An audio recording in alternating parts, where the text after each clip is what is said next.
रामकृष्ण हरी मित्रांनो, आज आहे आषाढी एकादशी. आज आमच्या गावाजवळ म्हणजे आमच्या गावाजवळ विठ्ठमाळाजवळ 15 गावामधले सर्व लोक तिथे येतात. 30 ते 40 हजार लोक संख्या असतेच. रामकृष्ण हरी मित्रांनो, आपण चाललो आज विठ्ठमाळाला, कारण की पंचकृषीमध्ये डायरेक्ट आमच्या इथे विठ्ठमाळाचं मंदिर आहे आणि आम्ही चालतो तिथे हिंडायला. कारण की आज आषाढी एकादशी आहे, वर्षातून एक बार येते आणि आम्ही पै जात असतो मुलांना. आता मित्रांनो पहा आपली मंडळी सगळेच.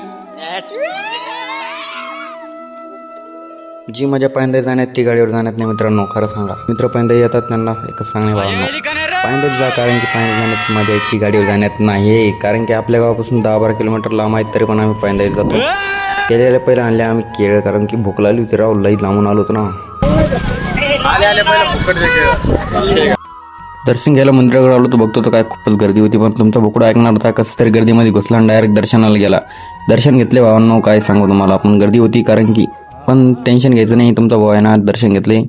दर्शन घेऊन खाली आलो, थोडंफार राज केलं आणि इकडं सांगा कोणते डाव बसेल असेल कमेंटमध्ये नक्की सांगा, हे डाव कोणते आहे. तुम्ही आले होते का नाही मंदिरावर, कमेंट करून नक्की सांगा आणि भेटूया नेक्स्ट व्लॉगमध्ये.